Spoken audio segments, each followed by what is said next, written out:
합니다라는 그러한 제목으로 하나님의 말씀을 함께 나누기 원합니다. 지난달이었어요. 7월 28일부터 30일까지 얼마 지나지 않은 그런 달이었는데 7월 30일부터 30일까지 28일부터 30일까지 저하고 저희 아내가 2박 3일로 갈매산, 안양에 있는 갈매산 금식기도원이죠. 거기 가서 기도를 하고 왔습니다. 물에 빠진 사람이 지푸라기라도 잡자라는 심정으로 가서 식음을 전폐하면서 열심히 기도를 했는데요. 기도의 제목은 다른 것에 있지 않고요. 한 가지를 가지고 기도했습니다. 사실 우리 주께 맡긴 교회와 또 우리 주께 맡긴 교회에 나오시는 성도님들의 가정의 문제, 사업장의 문제를 가지고 하나님, 이런 문제들이 우리 교회 가운데, 우리 성도님들 가운데 있습니다. 그 문제를 하나님께서 하나님의 능력으로 해결해 주십시오라는 그런 기도를 드리고 왔습니다. 이렇게 기도를 드리면서 하나님께서 2박 3일 동안 저에게 주신 하나님의 말씀이 있었는데요. 바로 오늘 본문에 나와 있는 이 야이로의, 해당장 야이로의 어렵고 힘든 그 상황을 저에게 보여주시고 또 말씀해 주셨습니다. 사실 이 야이로도요, 두려움과 어려움 가운데 떨고 있는 그러한 사람 아니었습니까? 두려움이라는 거대한 거인의 무릎 앞에 무릎을 꿇고 있는 그 모습이 바로 저와 여러분들의 모습이기도 해서 정말 내가 이 야이로처럼 두려움과 어떤 걱정과 근심 가운데 있지만 그 두려움을 떨 것이 아니라 하나님을 붙잡고 나갈 때 하나님께서 나의 삶 가운데, 우리 교회와 우리 성도들의 삶 가운데 승리를 주시겠다라는 그러한 믿음이 생기게 되었습니다. 그래서 하나님께서 저에게 그 기도 기간 동안에 주신 말씀이 뭐였냐면 이 8장 50절의 말씀에 두려워하지 말고 믿기만 하라라는 이 말씀을 제 마음 가운데 강하게 주셨습니다. 이 말씀이 저에게 주신 말씀뿐만 아니라 우리 주께 맡긴 교회 가운데, 그리고 여러분들에게도 주신 하나님의 음성이자 말씀이 되어지는 줄 믿습니다. 그래서 오늘 이 말씀을 통해서 우리가 어떻게 우리 삶 가운데 있는 그 두려움, 절망을 떨쳐버리고 하나님이 주시는 그 축복의 길을 걸어갈 수 있는지 이 말씀을 통해서 함께 나눠보고자 합니다. 자, 여러분, 오늘 이 누가복음 우리가 8장 41절부터 56절의 말씀을 읽었는데요. 이 말씀을 자세히 살펴보면요, 이 말씀의 저자인 누가라는 그 의사는 이 두 개의 말씀을 마치 샌드위치처럼 포개서 우리에게 이 말씀을 들려주고 있는데요. 오늘 본문 41절부터 42절의 말씀을 보면 누가 나와요? 야이로라는 그러한 회당장이 나옵니다. 이 회당장이 예수님 앞에 나와서 우리 집에 와달라고 그렇게 부탁을 하는 거죠. 왜요? 그 집에 딸이 하나 있는데 그 딸이 지금 죽어가고 있는 상황 가운데 있었기 때문에 우리 집에 좀 와 주십시오. 내 딸을 좀 고쳐 주십시오라는 그러한 간절한 부탁을 드리는 거였습니다. 자, 그래서 이제 예수님께서 야이로의 그 이야기를 들으시고 야이로 집으로 가는 도중에 누구를 만나게 됩니까? 오늘 본문 43절부터 나와 있는 말씀을 보니까 12년 동안 혈루증으로 온갖 고생을 했던 여인을 만나게 되었다라고 이렇게 말씀해 주고 있습니다. 자, 근데 이 두 사건에서 공통점이 있습니다. 공통점. 무엇이 공통점일까요? 여기에 나오는 숫자가 공통점인데요. 어떤 공통점이 있어요? 야이로의 딸이 12살 먹었고, 그리고 이 여인이 몇 년 동안 혈루증으로 고생했다고요? 12년 동안 혈루증으로 오랫동안 고생했다라고 이렇게 말씀해주고 있습니다. 그래서 여기에서 나오는 공통점은 바로 12라는 그 숫자입니다. 이 12라는 숫자가요, 단순히 기록된 것이 아니라 성경 말씀에 보면은 이 숫자가 성경에서는 완전한 수다라고 이렇게 나와 있는 것이죠. 왜냐하면 누가복음 2장에 보면요, 예수님께서 어린 시절에 예수님의 그 이야기가 쓰여져 있는데 예수님이 12살에 해당에서 율법사들과 함께 강론을 토론을 하는 그러한 이야기도 또 나오거든요. 그래서 12라는 숫자는 성경에서 완전한 수다라고 이렇게 나와 있는 것입니다. 그런데 오늘 43절에 보면 12년 동안 병으로 고생한 여인의 이야기가 나오죠. 무슨 병이에요? 혈류증이라는 그러한 병이었습니다. 구약의 레위기 15장 말씀에 보면요, 이 혈류증이라는 것은 하나님께 저주를 받은 병이다. 즉 부정한 병이어서 이 여인이 만지는 물건마다 그리고 접촉하는 사람마다 다 부정하다라고 이렇게 기록되어져 있습니다. 따라서 이 여인은요 12년 동안이나 가족과 함께 살 수 없어서 격리되어지고, 가족뿐만 아니라 사회로부터도 격리되어져서 혼자 외롭게 쓸쓸히 살아가는 그러한 여인이었다는 사실입니다. 그래서 오늘 말씀에 보니까 이 여인이 자신의 병을 고치고 싶어도 의사들조차 그 병을 고치지 못해서 다른 보험서에 보면 자신이 가지고 있는 재산을 다 탕진해 버렸다라고 이렇게 말씀해주고 있습니다. 이 여인의 12년은 희망이 완전히 바닥난 그러한 고갈의 상태였던 것이죠. 반면 이 야이로는요 어떤 사람이었어요? 이 야이로의 집에서 이 야이로는요 그 당시에 회당의 회당장으로서 어느 정도 이 지금으로 얘기하는 이 교회에서 어느 정도 자신의 위치를 보장받는 그러한 사람이었습니다. 재산도 어느 정도 있었던 그런 사람이었어요. 그런데 그 집에 아주 예쁜 딸이 태어나게 된 거죠. 그래서 이 12년 동안 이 예쁜 딸을 잘 키우면서 이 야이로의 매일매일의 삶은 행복하고 즐거운 그러한 삶이었을 것입니다. 그런데 어느 날 청천벽력과 같은 소식을 듣게 되는 거죠. 이 12년째 되던 날 자신의 딸이 죽을 병에 들렸다라는 그 사실을 접하게 된 것입니다. 얼마나 마음이 무너졌을까요? 여러분, 그렇다면 아까도 잠시 말씀드렸지만 이 누가복음의 저자인 누가는 왜 이 12년 동안 혈류증을 앓았던 이 여인의 사건과 야이로의 그 딸의 사건을 이렇게 같이 겹쳐서 이 말씀에 기록했을까요? 누군가에게는요 이 12년이라는 세월이 혈류증 여인처럼 고달프고 힘든 그러한 삶이었을 것입니다. 또 어떤 사람에게는요 야이로처럼 한때는 잘 나갔지만 한순간에 모든 것을 잃어버려야지 잃어버릴 수밖에 없는 그러한 고통의 순간을 맞이할 수도 있었을 것입니다. 그러나 성경에서 이 두 가지 사건이 12년이라는 이것에 겹쳐서 나타나는 것은 예수 그리스도라는 한 지점에서 만났다라는 것은 단순히 쓰여지었다라는 것이 아니라는 것이죠.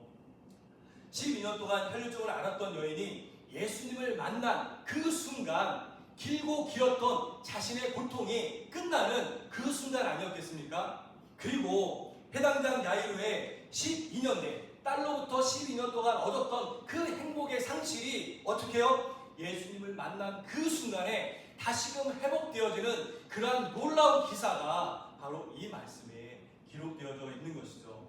여러분, 하나님은요 우리의 삶의 고통이 아무리 길고 어려웠을지라도 하나님을 만나는 그 순간 슬픔이 변하여 기쁨이 될 수 있다는 그 사실을 바로 이 말씀을 통해서 우리에게 보여주고 있다는 사실을 여러분 꼭 기억하시기 바랍니다.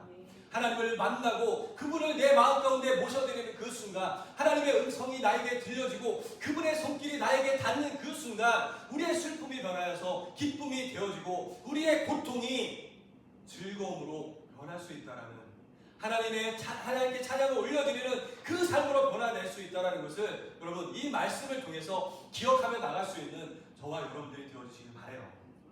지금 여러분을 괴롭히는 것이 무엇이 있습니까? 사업의 침체 가운데 있습니까? 아니면 오랜 가정의 그 골 깊은 상처 가운데 우리 가정은 왜 이렇게 힘들지? 모든 것이 풀리지 않지? 그러한 고통의 세월이 12년 아니 영겁의 시간이 흘렀을지라도 우리가 누구를 만나는 순간 변화될 수 있습니까? 살아계신 그 하나님을 만나고 그 음성을 듣는 순간 우리의 인생이 변화되어질 수 있는 것입니다. 여러분 12년 동안 혈류증을 앓으면서 온갖 고통 가운데 사회적으로 격리되어 있었던 그 여인이요 간절한 믿음을 가지고 내가 저 예수님의 옷자락만 만져도 내 병이 치유될 수 있어, 내 인생이 바뀔 수 있어, 그 간절한 믿음이 저와 저와 여러분 가운데 있을 때 우리의 삶이 바뀔 수 있는 것입니다. 하나님을 통해서 우리의 삶의 모습이 그 고통의 순간이 변화되어질 수 있다는 사실을 여러분들 반드시 기억하시기 바랍니다. 여러분, 이렇게요, 예수님과 혈류증 여인의 만남이 길어지는 그 순간에 회당장 야이로의 마음은 어땠을까요? 지금 1분 1초가 아까운 시간이잖아요. 자신의 딸이 병들어서 언제 죽을지 모르는 그 순간에 놓여 있지 않습니까? 그런데 예수님이 그 혈류증 여인 때문에 발걸음을 멈추신 거예요. 그런데요, 그 순간에 야이로가 걱정했던 일이, 그 소식이 들려오죠. 집안에서 비보가 전해져 옵니다. 누군가 집안에 있던 사람이 그 야이로에게 찾아와서 이렇게 얘기하는 거죠. 당신의 딸이 방금 죽었습니다. 선생님을 이제 더 이상 괴롭게 하지 마십시오. 당신이 가지고 있던 그 희망이, 신락 같은 희망이 이제 다 끊어져 버렸습니다. 더 이상 선생님을 오라고 하지 마십시오. 사업을 하다가요, 통장 잔고가 바닥이 나서 최종 부도 처리 이 통보를 받았을 때 가정의 갈등이 극에 달아서 법적으로 이혼 도장에, 그 서류에 도장을 찍을 그 지경에 이르렀을 때, 여러분, 마귀는요 우리에게 이렇게 속삭여요. 이제 끝났어. 기도해도 소용이 없어. 하나님은 너를 버렸어. 교회 나가지 않아도 돼. 내 모든 희망은 끝났어 라고 마귀는 우리에게 그렇게 얘기한다는 거죠. 야이로의 세계는요, 그 딸이 죽는 그 순간에 무너져 내렸습니다. 예수님이 조금만 일찍 출발하셨더라면 저 혈류증 여인이 예수님의 발목만 붙잡지 않았더라도 내 딸이 살아날 수 있었을 텐데, 온갖 원망의 그 말들이 그 마음 가운데서 쏟아져 나왔을 거예요. 그러나 여러분, 예수님께서 그 야이로의 표정을 보시면서요, 절망과 온갖 실망 가운데 있는 그 야이로의 모습을 보시면서 예수님께서 뭐라고 말씀하셨어요? 오늘 본문 8장 50절 말씀에 보니까 야이로에게 예수님께서 이렇게 말씀하세요. 야이로야, 두려워하지 말아라. 믿어라. 그러면 너의 딸이 반드시 구원을 얻게 될 것이다 라고 예수님께서 야이로에게 말씀하시죠. 예수님의 이 지체하심은요, 방관이 아니라 더 큰 기적을 준비하시는 바로 하나님의 시간표였다라는 거예요. 예수님은 단순히 병을 고치시는 의사로서 머물러 계시는 것이 아니라 생명의 주관자로서 야이로 딸의 이 죽음을 통해서 내가 생명을 주관하는 모든 생명이 나에게 달려있다는 것을 그 자리에 있는 사람뿐만 아니라 온 세상 사람들에게 증거하시기 위한, 전하시기 위한 그런 방법이었다는 것입니다. 여러분, 지금도 여러분들의 기도가 응답되어지지 않는 것처럼 그렇게 느끼십니까? 하나님, 지금 내 사업장이 이렇게 어렵잖아요. 지금 내 사업장이 너무 어렵고 우리 가정이 지금 너무나도 불행 가운데 있습니다. 하나님께서 누구보다도 잘 아시는데 제가 이렇게 간절히 교회에 나와서 예배드리고 기도하는데 왜 저의 이 어려움에 응답하지 않으십니까? 우리가 이렇게 지금 원망 불평하고 있지 않습니까? 그러나 여러분들 기억하십시오. 하나님의 이 지연은요, 거절이 아니라는 거예요. 우리의 상식과 방법이 이제는 끝났다라고 그렇게 선언하는 그 순간에 하나님의 전능하심이 나타나는 그러한 순간이 되는 것입니다. 아멘. 인간의 끝이 하나님의 시작이 되어진다라는 것이죠. 아멘. 여러분, 그러므로 우리는 세상의 두려움에 그 소식에 귀를 닫으시기 바랍니다. 더 이상 소용이 없다라는 세상의 절망적인 소식에 여러분들의 마음을 빼앗기지 마세요. 지금도 마귀는 우리 마음 가운데 절망적인 그 소식을 들려주면서 네 인생은 이제 더 이상 펼 수 없어, 그렇게 속삭이고 있지 않아요? 여러분, 그러므로 우리는 그 마귀의 음성에, 세상의 절망적인 소식에 귀를 기울일 것이 아니라 하나님께 시선을 고정해서 하나님의 음성에, 하나님의 말씀에 귀를 기울일 수 있는 저와 여러분들 되어주시길 바랍니다. 그래서 예수님은 야이로의 집에 가셨어요. 그러면서 거기에서 딸의 죽음을 슬퍼하면서 아이고 아이고 곡하고 있는 사람들에게 예수님이 뭐라고 말씀하세요? 울지 말아라. 지금 저 아이가 죽은 것이 아니라 자고 있는 거야. 예수님이 그렇게 말씀하셨어요. 근데요, 거기에 있는 사람들은 딸이 죽은 걸 봤잖아요. 더 이상 숨을 쉬지 않는, 차갑게 식어 있는 그 소녀의 모습을 봤다고요. 그래서 그 사람들이 예수님의 그 말씀, 이 소녀가 죽은 것이 아니라 자고 있다라는 그 말씀에 그 사람들이 비웃었다라고 성경에서 말씀하고 있습니다. 세상은 죽음 앞에서 절망하고 비웃고 통곡합니다. 사업이 망했다라고 비웃고요. 저 가정은 이제 끝났다라고 손가락질하면서 비웃고 있다라는 것이죠. 세상의 눈으로 볼 때 이 딸은 완벽히 죽은 시체였을 뿐입니다. 하지만 예수님의 눈으로 봤을 때 그 소녀는 무엇이었어요? 죽은 사람이 아니라 곤히 자고 있는 그러한 사람이었을 뿐이라는 거죠. 그래서 예수님은 사람들의 비웃음과 불신과 그 소음을 뒤로하고 오늘 본문에 보니까 그 부모와 3명의 제자만 데리고 그 소녀에게 갔다라고 말씀하고 있습니다. 왜요? 믿음이 없는 곳에는 하나님의 기적이 나타나지 않기 때문에 그렇습니다. 여러분, 이 자리에 앉아 있어도 우리가 믿음이 없다면 하나님의 기적, 하나님의 역사는 절대로 나타날 수가 없습니다. 그렇기 때문에 예수님은 믿음이 없는 사람들을 물리치시고 믿음이 있는 그러한 사람들만 데리고 그 아이에게로 향하신 것이죠. 그리고 예수님은 그 아이의 손을 붙잡아 주셨습니다. 사실 그 당시에는요, 시체나 부정한 물건에 손을 대면요, 그 부정함이 그 손댄 사람에게 옮겨온다라는 그러한 이야기가 있었습니다. 그러한 법이 있었죠. 그런데 그 아이에게, 그 소녀에게 예수님께서 손을 댔을 때 그 시체의 부정함이 예수님께로 옮겨왔을까요? 아니요, 그렇지 않습니다. 오히려 그 부정함이 예수님의 능력에 의해서 감춰지고 덮어지고 없어졌다라는 사실입니다. 그러고서 예수님께서는 마가복음 5장에 나와 있는 것처럼 그 소녀를 향해서 이렇게 말씀하시죠. 뭐라고 말씀하셨을까요? 달리다 쿰이라고 그렇게 말씀해 주셨습니다. 오늘 본문에 보니까 뭐라고 이야기하고 있어요? 소녀야, 내가 명하노니 일어나라라고 그렇게 이야기하신 것이었습니다. 여러분, 예수님께서 그 소녀에게 명령했을 때 어떤 놀라운 일이 일어났습니까? 그 죽었던 그 아이가 마치 방금 자고 일어났던 것처럼 벌떡 일어나서 걸어다니는 놀라운 하나님의 역사가 나타나게 된 것입니다. 여러분, 이것을 믿으십니까? 우리가 하나님의 말씀에 귀를 기울이고 하나님의 능력에 그 능력을 붙잡고자 할 때 오늘 이 시간 예수님께서 여러분들에게 달리다 굼, 일어나라 소녀야, 일어나라 내 사업장아 라고 말씀해 주실 줄 믿습니다.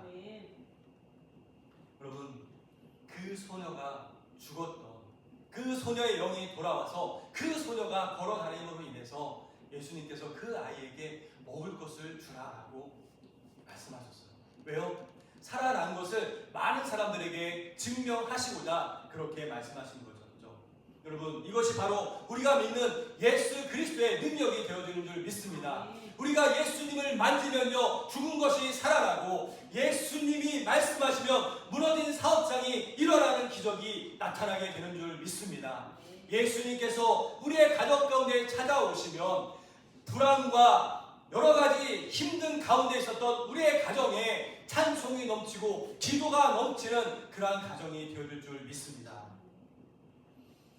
저는 이번 갈매산 기도원에서 금식을 하면서 기도하는 동안 사실 여름 휴가 계획이 있었어요.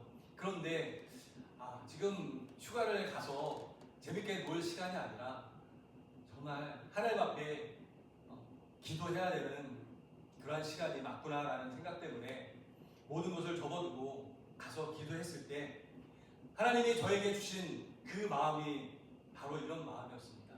우리 교회 가운데 우리 성도들에게 주신 이 시련이 우리 교회를, 우리 성도들을 멸망의 길로 이끄시기 위해서 하나님이 이 시련을 주시는 것이 아니라 저와 우리 교회를, 우리 성도분들을 순금과 같이, 정금과 같이 만드시기 위한 그러한 길이다라는 것이 제 마음 가운데 확신으로 다가오게 되었습니다. 여러분, 12년 동안 피를 흘리면서 소망 없이 살아가던 그 혈루증 여인이 마지막으로 예수님 앞에 내민 손은요, 간절한 믿음의 손이었습니다. 딸의 죽음이라는 절망의 소식 앞에서도 예수님의 말씀을 붙들었던 이 회당장 야이로의 그 마음은요, 주여 우리 집에 제발 와주시기만 하면, 내 딸에게 손을 얹어주시기만 하면 내 딸이 낫겠습니다, 죽은 내 딸이 살겠습니다라는 순수한 믿음이 그 딸을 살리게 된 줄 믿습니다. 오늘 주님은 절망과 두려움에 떨고 있는 우리 교회와 성도님들을 향해서 동일하게 말씀하고 계세요. 두려워 말고 믿기만 해라라고 우리에게 말씀하고 계신 줄 믿습니다.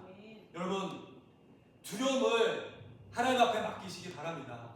우리 주께 맡긴 교회 이 이름처럼 우리의 염려와 걱정을 주님 앞에 맡기고 나갈 수 있는 저와 여러분들 되어주시길 바랍니다. 사업장의 그 통장의 잔고를 보면서 두려워하지 마세요. 가정을 둘러싼 갈등의 그 벽을 보면서 절망하지 마시기 바랍니다. 두려움은 마귀가 주는 불신앙의 파도일 뿐입니다. 여러분, 세상의 소리에 귀를 닫고 주님의 말씀만 붙들 수 있는 저와 여러분들 되어주시길 바랍니다. 과학적으로도 여러분 증명되어 있는 사실이 뭔지 아세요? 내가 안 된다, 나는 망했다, 맨날 그렇게 그 말만 입에 달고 사는 사람은요, 결국 망하는 인생을 살 수밖에 없다는 것이 과학적으로도 증명이 됐습니다. 그래서 예수님이 뭐라고 말씀하세요? 내 믿음대로 될지어다라고 우리에게 말씀하지 않으셨습니까? 돈이 없어서, 시간이 없어서, 나이가 많아서라고 맨날 핑계를 대면서 우리가 살고 있지는 않습니까? 어떤 사람이요, 왜 부자들은 잘 될 수밖에 없는가에 대해서 분석을 했더니 세 가지 결론이 나오더랍니다. 99%의 패배자는 핑계를 찾고요, 단 1%의 성공한 부자들은 찾는 것이 따로 있었다고 해요. 가난한 사람들은 무조건 안 되는 늪부터 파고든다고 합니다. 경기가 불황이어서, 내가 흙수저로 태어나서 환경이 좋지 않아서 늘 이런 불평 불만만 입에 달고 산다는 것이죠. 사방이 벽으로 막힌 어두운 그 방 안에 스스로를 가두고 나서는 나는 운이 없어, 항상 그렇게 이야기하는 것이죠.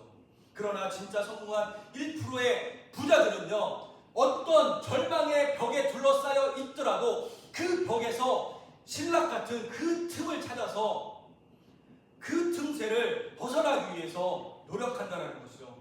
돈이 없으면요, 몸으로 때우고, 시간이 없으면 잠을 줄여가면서 길을 만들어내는 것이 바로 부자들의 습관이라는 것입니다. 포기하는 순간에는 온갖 비겁한 핑계거리가 생기지만, 기필코 해내겠다는 마음을 먹는 순간 닫혀있던 성공의 문이 열려지게 되는 것입니다. 결국 인생을 바꾸는 것은요, 여러분, 환경이 아니에요. 내가 나의 선택, 나의 결정에 달려있는 것입니다. 아무리 좋은 환경을 쥐어줘도 핑계대는 사람은 망하게 돼 있고요, 아무리 최악의 진흙탕에 던져놓더라도 성공하는 사람은 어떻게 해서든지 그 진흙탕에서 방법을 찾아서 벗어나는 사람, 그러한 사람이 성공을 거머쥐게 되는 것이죠. 그러므로 성공은 천재들이 이루는 것이 아닙니다. 남들이 핑계대며 주저앉아 있을 때 묵묵히 대안을 찾고 한 걸음 한 걸음 나가는 사람이 바로 인생의 성공자가 되어줄 수 있는 것입니다. 언제까지 내 소중한 인생을 변명 뒤에 숨겨두며 우리가 그렇게 살아가시겠습니까? 환경 탓, 세상 탓을 하면서 오늘도 안 되는 자리에 머물러 있지 마시기 바랍니다. 기필코 되는 방법을 찾아서 인생을 뒤집을 수 있는 저와 여러분들 되어주시기 바랍니다. 특별히 기독교인들은 어떻게 성공할 수 있습니까? 생명의 주권자 되신 그 예수님을 오늘 이 시간 이 자리 가운데 만날 때, 예수님의 음성을 들을 수 있을 때 그 인생이 성공의 길로 나가게 되는 줄 믿습니다. 회당장 야일로의 죽은 딸을 향해서 일어나라 명령하시는 그 명령이 우리 귀에 들려서 그 음성이 내 마음 가운데 심겨질 때 우리의 인생이 성공의 인생으로 바뀌어질 수 있게 되는 것입니다. 오늘 여러분의 무너진 가정을 향해서 멈춰버린 그 사업장과 우리의 병든 몸과 마음을 향해서 오늘도 주님은 말씀하고 계십니다. 두려워 말고 믿기만 하라. 이 믿음 가운데 나아갈 때 우리 주께 맡긴 교회가 여기에 앉아 계신 우리 하나님의 귀한 백성이 되는 주님의 귀한 자녀들의 삶 가운데 그 가정 가운데 오늘도 하나님의 놀라운 기적의 역사, 달리다 붐의 역사가 일어나는 줄 여러분들 믿으시고 오늘도 그 주님만 바라볼 수 있는 저와 여러분들 되어주시기를 주님의 이름으로 간절히 축원을 드립니다.